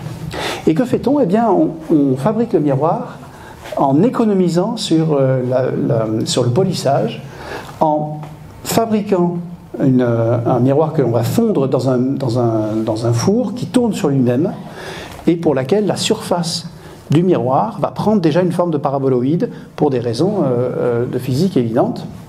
Et donc vous avez ici des ingénieurs qui sont en train de poser des blocs de verre au-dessus de ce moule ici, en nid d'abeille, où le miroir est donc pratiquement vide mais très profond. Et il fabrique des cellules, un petit peu comme les cellules dans les ruches, qui fabriquent un miroir extrêmement rigide. Il ne se déforme pas sur lui-même. C'est l'avantage majeur de cette technique, c'est qu'un miroir est léger, extrêmement rigide, et donc il ne se déforme jamais, il a une forme parfaite en tout temps. Donc c'est une technique qui est assez intelligente. Le problème, c'est qu'il faut fabriquer un miroir qui a cette taille-là et qui tourne sur lui-même, et qui monte à quelques centaines de degrés à l'intérieur pour pouvoir fondre le verre. Donc ce n'est pas une technique évidente. Alors cette technique, elle a été utilisée pour un assez grand nombre de télescopes, dont celui-ci qui s'appelle le télescope binoculaire géant, qui est en Arizona. Et vous voyez que c'est un télescope très innovateur, qui peut à la fois être utilisé comme télescope avec deux miroirs géants, et les deux miroirs sont combinés sous forme interférométrique, donc il permet de faire des études très très intéressantes de développement de techniques expérimentales d'observation. C'est aussi la technique qui a été utilisée pour ce grand miroir ici, de l'observatoire Vera-Rubin. Alors l'observatoire Vera-Rubin, c'est un projet astronomique au sol, qui est cet instrument que vous avez ici. Donc vous avez ici le miroir, qui utilise un design optique extrêmement original, qui s'appelle le Paul Baker. Donc vous avez ici le miroir tel qu'il a été fondu et existant, pas encore poli, mais il va bientôt être poli. Et vous voyez qu'il y a deux formes. Il y a une forme extérieure, toute plate, et une forme intérieure qui est un petit peu concave. Et en fait, ils ont imprimé le principe optique du miroir qui est en haut. Vous avez ici le schéma optique du miroir, vous avez les deux courbes qu'on retrouve dans le bord extérieur du miroir, et il s'agit de la combinaison dans un miroir de deux qui permettent d'obtenir des champs très très larges et très plats. Donc d'avoir d'immenses parties du ciel observées en même temps. Et ce télescope va fabriquer des images dont la caméra primaire ici représente 16 degrés carrés, c'est-à-dire en gros 100 fois la surface de la pleine Lune, en une image. Et donc c'est un télescope qui va servir pour faire le sondage du ciel entier depuis la Terre, depuis le Chili, en 4 jours. En 4 jours, il va pouvoir couvrir la totalité de la surface du ciel. Et tous les 4 jours, il refera la même image. Et donc il va donner accès pour la première fois aux astronomes à la dimension temporelle de variation de la totalité du ciel pour tous les pixels. Et donc il va nous permettre de comprendre comment évolue la lumière en temps réel. On le fait très peu.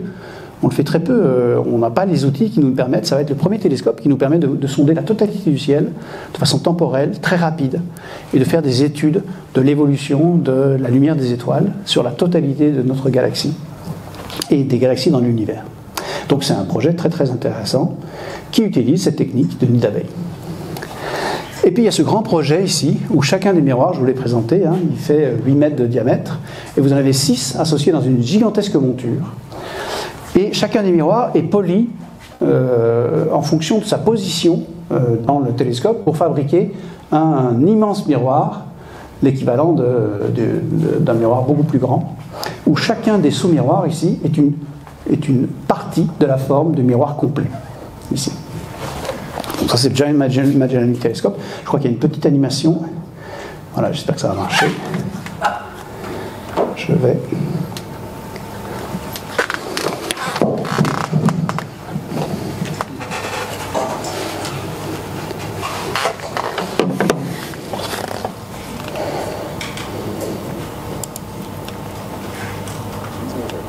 Voilà.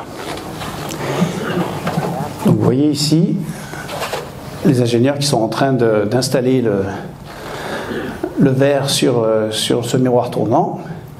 Ça, c'est une impression d'artiste, hein, il n'est pas encore construit, hein, de ce télescope géant qui sera construit. Et donc, vous avez vu la formation du miroir. Là, c'est les premières étapes au Chili d'installation du miroir avec l'impression et la forme des miroirs qui a été calculée. Et après la phase de fabrication, il y a une phase de polissage qui est une phase extrêmement délicate. On polit les miroirs maintenant à quelques nanomètres près pour qu'ils épousent exactement la forme qu'ils doivent avoir. Et c'est particulièrement important dans ces miroirs. Vous voyez en nid d'abeille, on voit bien la méthode. Les images, je ne sais pas comment ils ont fait ça, mais c'est assez impressionnant. C'est dans le four, ça. Il faut que la caméra elle résiste à la température. Et donc, à la fin, vous avez ça. Vous avez cette espèce de miroir ici qui a la forme quasiment parfaite et que l'on peut polir de façon beaucoup plus rapide et moins chère. Et là, vous avez la phase de polissage de ces miroirs. Puis l'assemblage final sur les cellules qui vont accueillir ces miroirs qui sont juste posés là et qu'on n'a pas besoin de retravailler. Ce sont des miroirs qui sont naturellement rigides et qui, une fois qu'ils ont leur forme finale, on ne les touche plus. Et donc c'est très facile à utiliser. Et vous voyez ici la phase de polissage de ces miroirs que l'on polit pendant des années.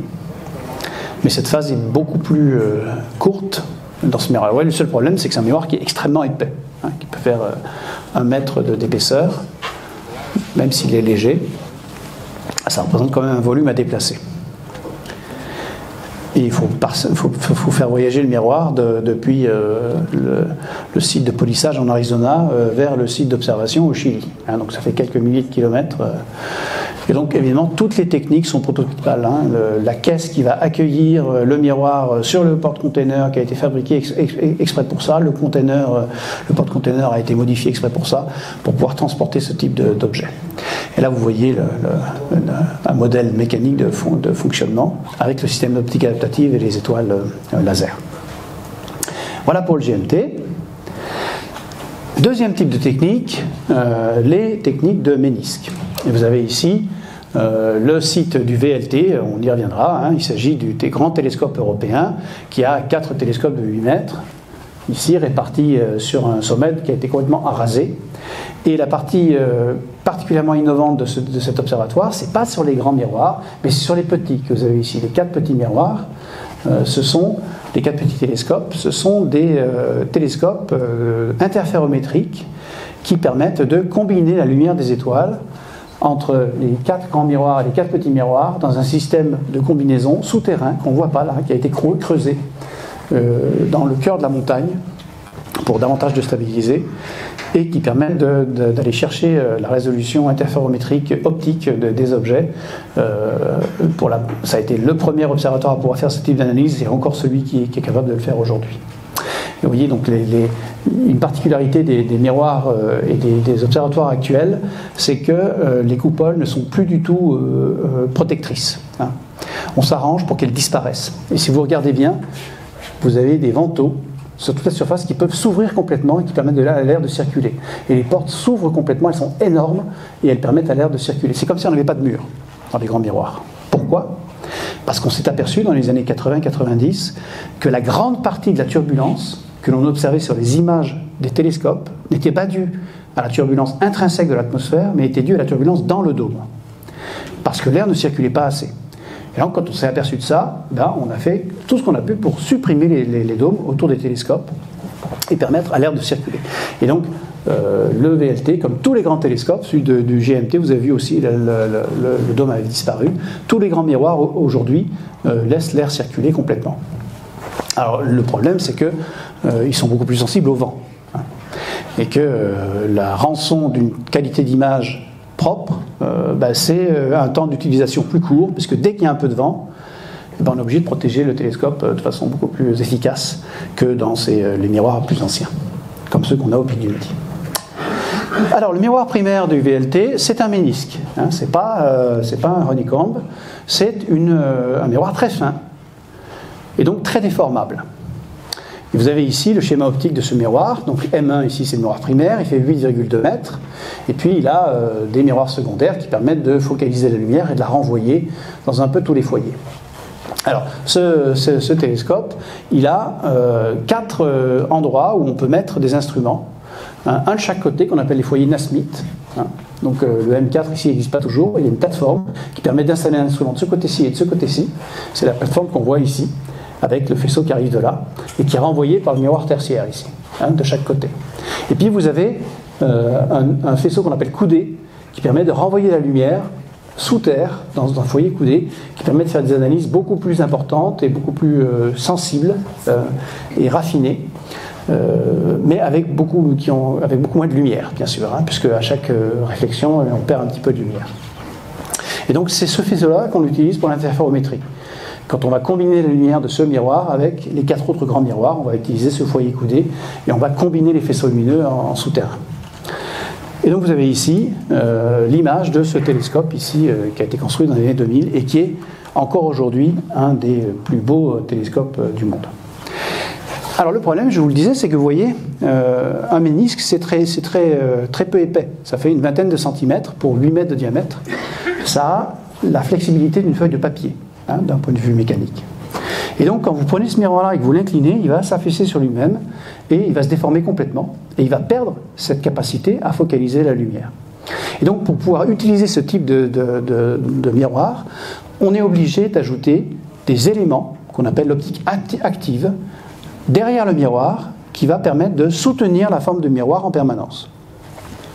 Et donc on équipe ce type de miroir d'actuateurs, voilà, où vous avez ici, sous le miroir, 157 pistons qui vont pousser ou tirer de façon à redresser la forme complète du miroir, quel que soit l'endroit où il pointe. On va lui redonner la forme qu'il devrait avoir pour pouvoir focaliser la lumière. C'est ce qu'on appelle l'optique active. Et on fait cette boucle toutes les trentaines de secondes.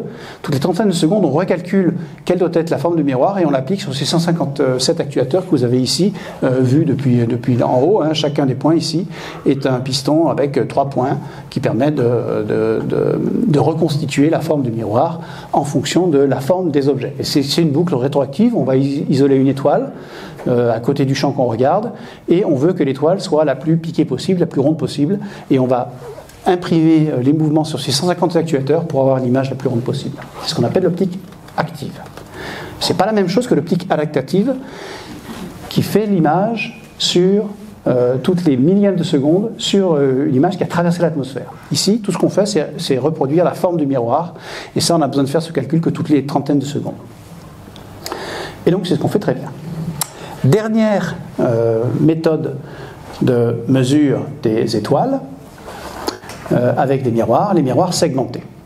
Alors les miroirs segmentés, là on ne fabrique plus un très grand miroir d'une seule pièce, mais on va reconstituer un miroir avec des hexagones qui ont chacun la forme désirée pour fabriquer le miroir final. Alors c'est la technique que l'on utilise pour tous les grands télescopes modernes, parce que c'est la moins chère à fabriquer, c'est la plus facile à mettre en œuvre par segment, mais c'est la plus compliquée à mettre en œuvre d'un point de vue optique, parce que chacun des segments, vous avez ici le Keck, ici, donc il y a 2 miroirs de 10 mètres, fabriqués à partir d'une trentaine de segments, et chacun des segments fait 1,8 mètre de diamètre, d'une pointe à l'autre, et donc chacun de ces segments ici doit être positionné de façon extrêmement précise pour qu'on ne voit aucune différence entre la surface théorique du miroir et la surface obtenue par son positionnement à côté des 30 autres segments.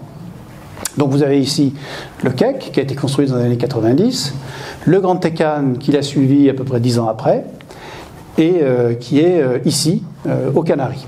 Donc ici c'est Hawaï, ici c'est aux Canaries. Et vous avez ici un schéma du Keck où vous voyez les segments bien indiqués ici, où vous avez les caractéristiques, et le but du jeu, bien sûr, c'est que la position de ces segments soit parfaite. Alors ils ont mis 5 ou 6 ans à réussir à obtenir la bonne courbe. Pendant 10 ans, ils ont observé des patatoïdes dans le ciel, ils n'ont pas été capables d'obtenir la meilleure courbe. Et aujourd'hui, ils sont capables, comme on fait fois ici cette petite schéma. Donc vous avez ici chacun des segments, je ne sais pas si vous voyez bien, hein, mais chacun des segments est couvert par un masque qui permet de codifier la position et la forme du segment. Et chacun des segments ici peut être déformé et positionné dans 6 directions.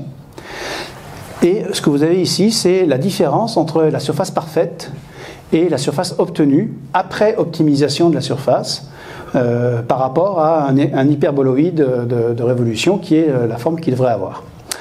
Et donc l'échelle de couleur, non, ça vous dit rien, hein, mais en fait, la différence que vous avez entre le vert qui est parfait, le bleu qui est un petit peu trop bas et le rouge qui est un petit peu trop haut, c'est quelques nanomètres. Hein. Donc vous avez vraiment une surface absolument parfaite qui vous permet de reconstituer la forme des objets. Et donc, preuve est faite que ça marche. Hein. Donc ça marche sur un truc qui a une vingtaine ou une trentaine de segments, donc ça devrait marcher pour plus grand. Et donc tous les grands télescopes maintenant ont utilisé ce type de technique, y compris ce très grand télescope ici, en projet à Hawaï, qui s'appelle le TMT, pour 30 Meter Telescope. Et vous avez ici la surface globale de ce miroir qui va contenir plusieurs centaines d'actuateurs et son pendant européen qui s'appelle le EELT. Et les deux télescopes ont choisi des approches très différentes. Le télescope américain a dit, nous on veut mettre le moins de technologie possible et avoir un télescope le plus simple possible. On veut que notre œil, tout ce qu'il fasse, c'est faire converger la lumière. Et toute l'intelligence, on va la mettre après, dans le cerveau. Hein, ça a été le choix des Américains. Et donc vous voyez, ils ont utilisé une coupole qui ressemble beaucoup à la coupole du télescope Bernard-Lyot, hein, au Pic du Midi. Et je me souviens que David Crampton, qui était le responsable de mécanique de la coupole, m'a téléphoné il y a 10 ans en me disant votre coupole, est-ce qu'elle marche bien, etc. On a échangé pour savoir pour qu'il ait un retour là-dessus. Et ils ont décidé de partir sur le même modèle. Ce qui est très atypique, mais fonctionne très bien. Et vous voyez de nouveau que derrière, vous avez des ventouls, l'air circule. Hein. Plus un miroir est grand, plus il est fragile, plus il est sensible, plus il est léger, en proportion de sa taille. Hein, parce qu'on ne peut pas fabriquer un télescope géant, très lourd, ça coûterait trop cher. C'est pour des raisons d'économie, hein, d'économie et de coût de fabrication. Et donc, les miroirs les plus grands sont les plus sensibles, et donc l'air qui circule va déformer localement le miroir, et toutes ces déformations, il faut qu'on puisse les récupérer. Donc il y a toute une intelligence qu'on n'a pas encore, mais qu'on est en train de développer pour essayer de corriger ces effets-là. Alors vous avez ici une vue un petit peu éclatée du fameux TMT, et vous voyez, c'est un télescope dont le système optique est exactement le même que les télescopes de 4 mètres qu'on a aujourd'hui autour du monde, donc un système vraiment de base.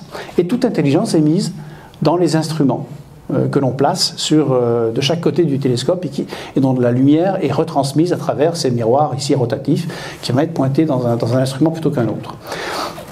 Et donc vous avez une gigantesque plateforme instrumentale avec une dizaine d'instruments répartis autour du miroir qui permettent de renvoyer. Et tout ça, ça doit pouvoir s'incliner et tourner de façon à pointer dans toutes les directions. Donc il y a un petit peu d'intelligence à mettre dans tout ça. Et on en vient donc au fameux projet européen. Alors je ne vous l'ai pas dit, mais le projet TMT, aujourd'hui, il est prêt depuis à peu près 15 ans.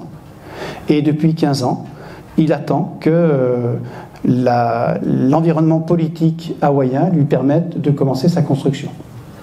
Parce que Hawaï est un site sacré pour les autochtones hawaïens.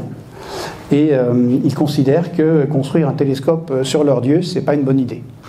Et donc ça fait des années que la population autochtone hawaïenne bloque la construction de nouveaux observatoires et demande que l'on respecte leurs traditions et la particularité culturelle de la montagne.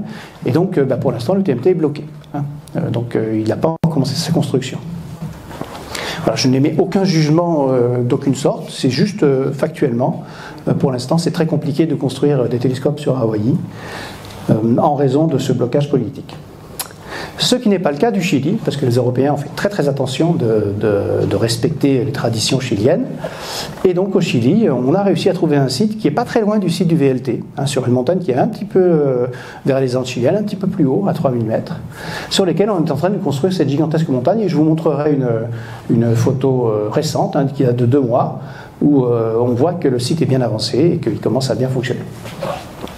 Alors, ce télescope-là, je vous l'ai dit,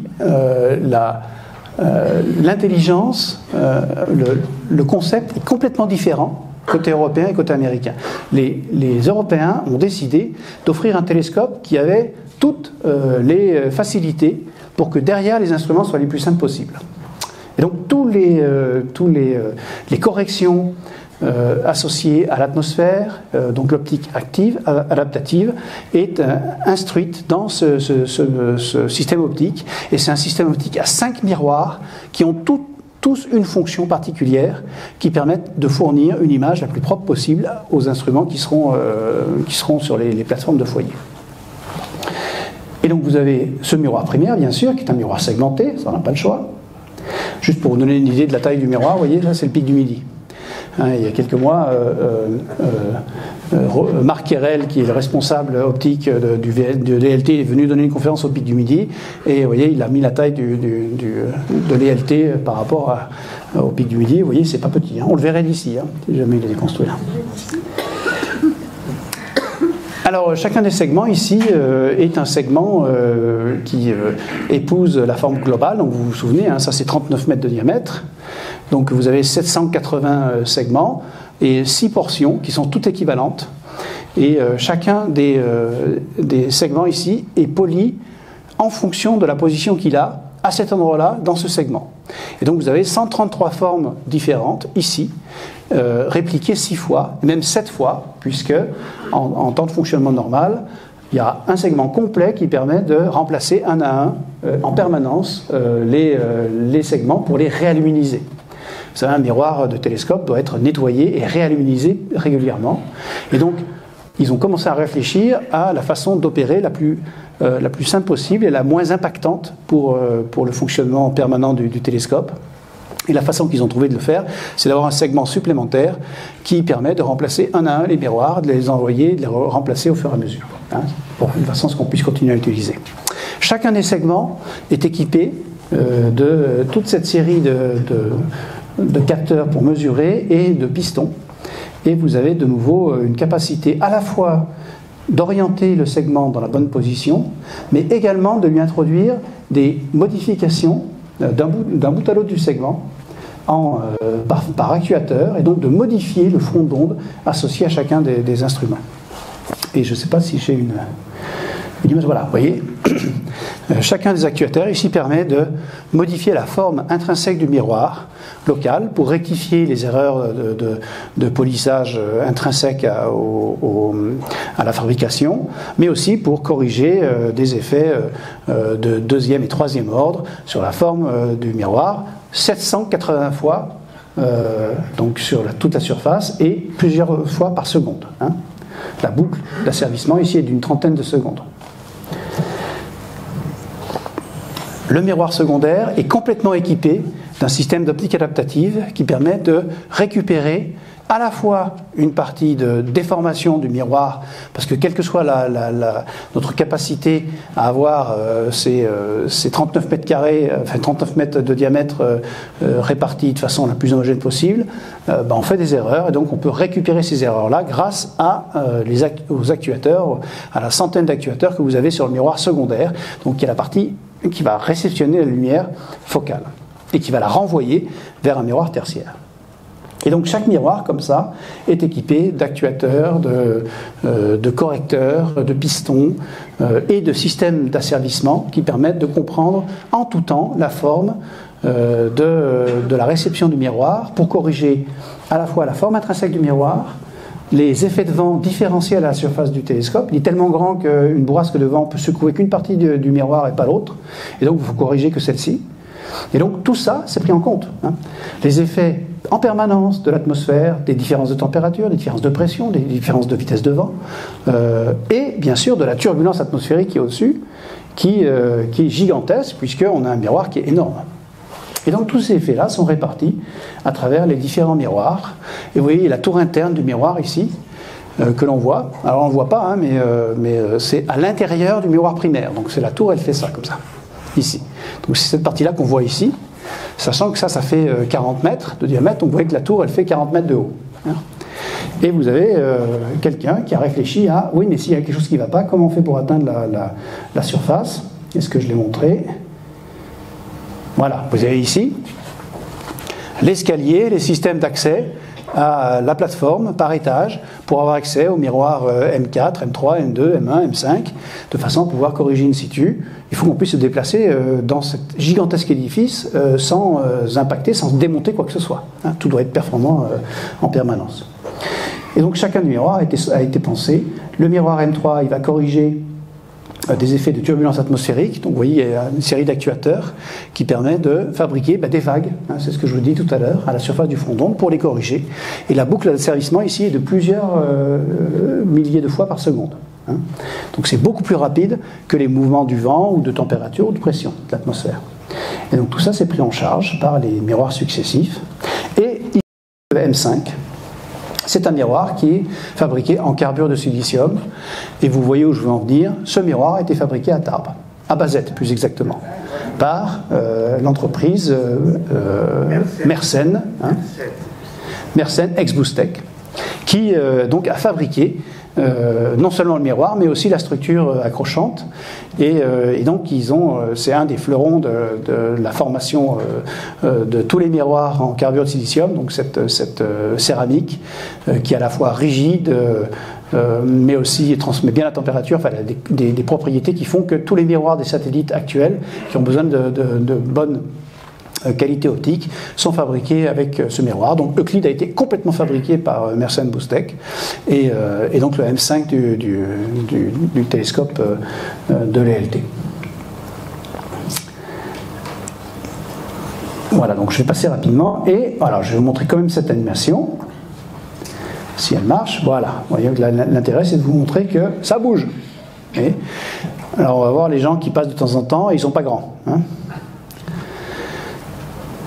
Parfois on les voit arriver et en fait les gens ils ont à peu près cette taille là, hein, sur la taille du télescope, et ça c'était les premiers tests faits il y a environ 2 mois de structure et de mouvement de cette coupole. Donc cette taille là, vous voyez, les gens ils sont pas très grands, hein.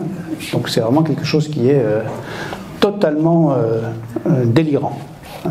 D'un point de vue ingénierie, c'est vraiment un projet absolument extraordinaire. Et va-t-il fonctionner?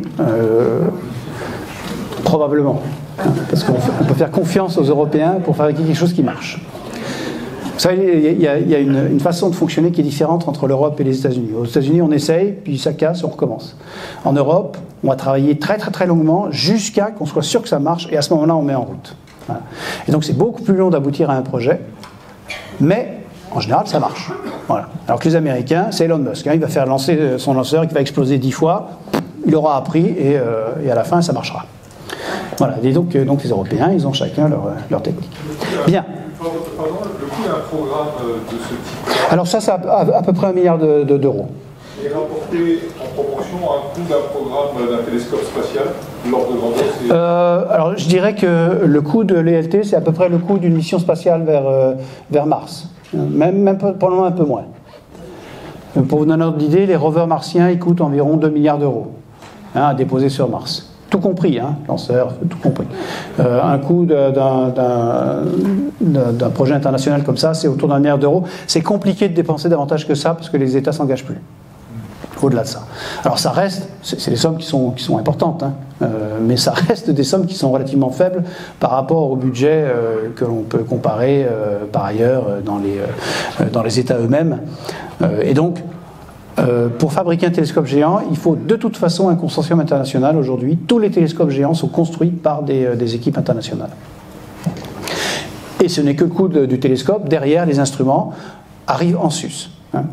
Les budgets de chacun des instruments sont développés par des universités, des consortiums d'universités, de chercheurs qui se mettent ensemble et qui proposent un instrument. Quand je parle d'instrument, je parle de cerveau.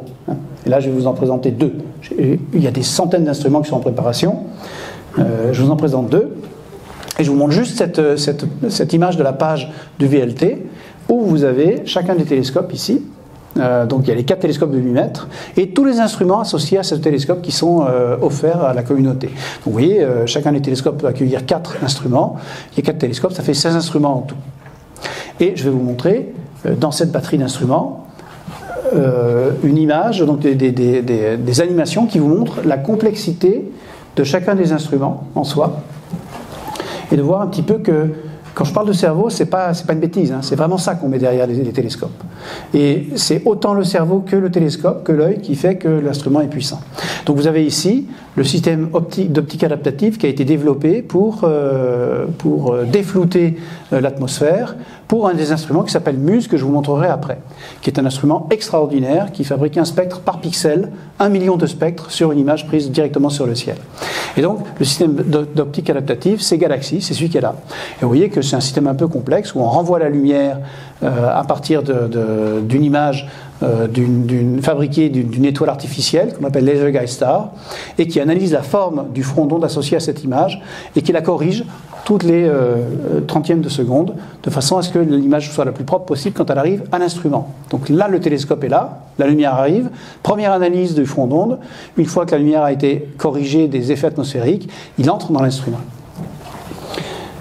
Et vous voyez ici les images des 4 étoiles laser qui sont lancées depuis les côtés du télescope. Donc vous avez ici le sommet du télescope avec le miroir secondaire.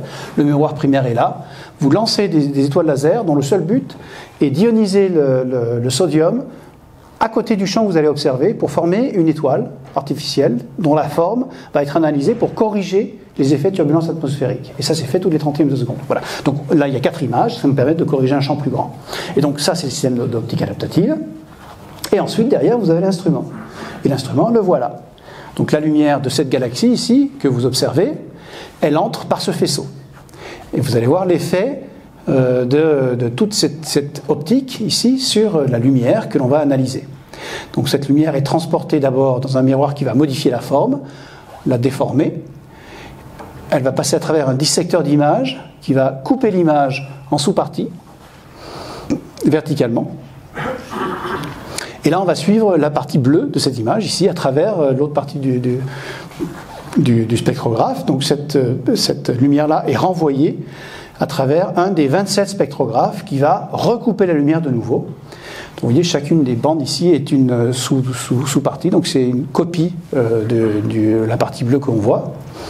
C'est renvoyé vers en bas, vers le spectrographe, et le spectrographe lui-même va reprendre ce faisceau et le recouper de façon à avoir par sous-partie de l'image, par pixel, une partie de la lumière qui va être envoyée dans le spectrographe, c'est-à-dire dans la partie qui va fabriquer l'arc-en-ciel de la lumière. Donc, vous voyez, un dissecteur de nouveau qui recoupe et un troisième dissecteur ici qui va recouper chacune des images et les envoyer dans le plan où cette partie-là va transformer la lumière blanche en lumière en arc-en-ciel. Et donc, ça ici, c'est un spectre de 1 pixel de l'image que vous aviez au départ. Donc vous faites 27 fois la même chose sur chacune des sous-parties du champ et vous réussissez à reconstituer complètement le spectre pour chacun des points dans votre image, chacun des pixels.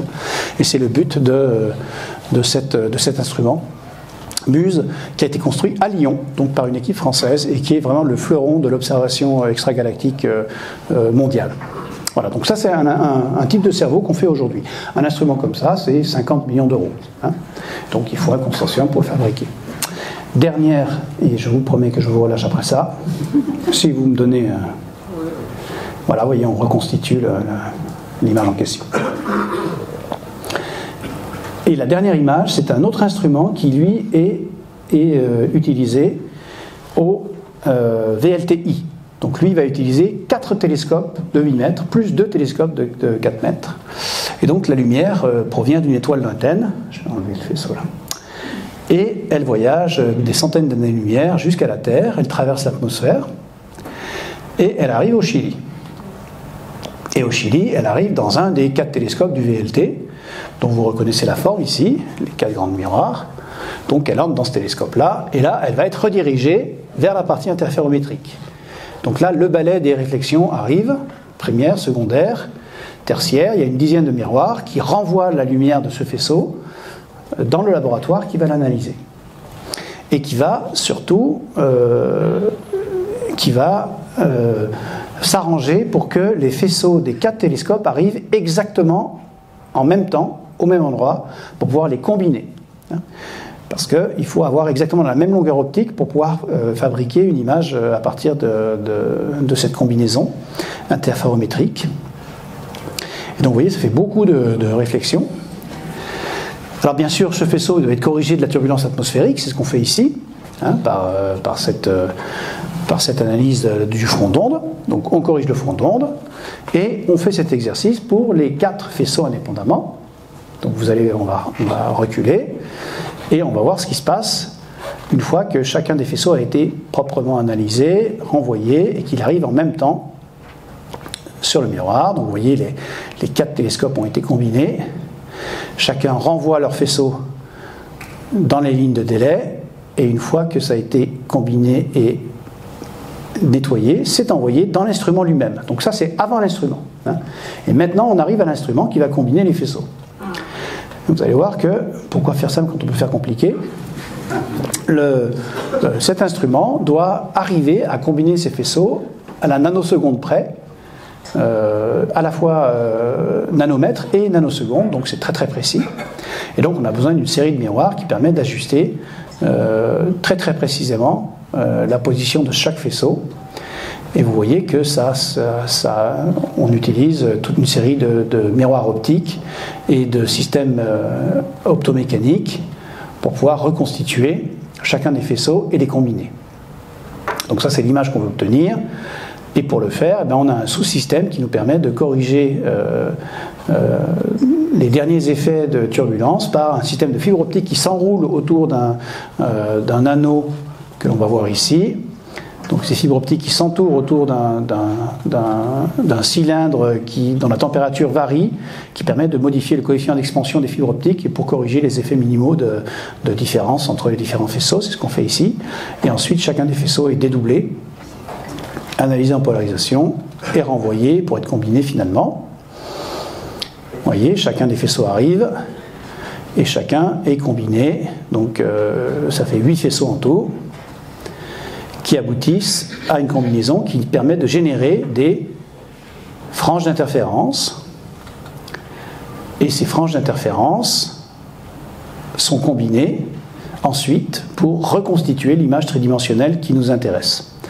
Cet instrument permet d'obtenir une résolution de l'ordre de la millionième d'arc seconde, c'est-à-dire 1/1000e de la résolution limite de l'atmosphère. Et c'est cet instrument qui nous a permis de mesurer très exactement la masse du trou noir supermassif au centre de notre galaxie. Ça a donné le prix Nobel à son concepteur Reinhard Genzel en 2020. Voilà, donc vous voyez un autre cerveau qui vous montre qu'il y a beaucoup d'intelligence qui est mise aussi derrière les télescopes, et c'est grâce à ça qu'on permet de repousser les limites de nos connaissances, et je m'arrêterai là-dessus. Je vous remercie de m'avoir écouté. Si cette vidéo vous a plu, vous pouvez nous rejoindre à l'Université du temps libre de Tarbes et de Bigorre à l'adresse utl-tb.info. Et n'oubliez pas, si ce n'est déjà fait, de vous abonner.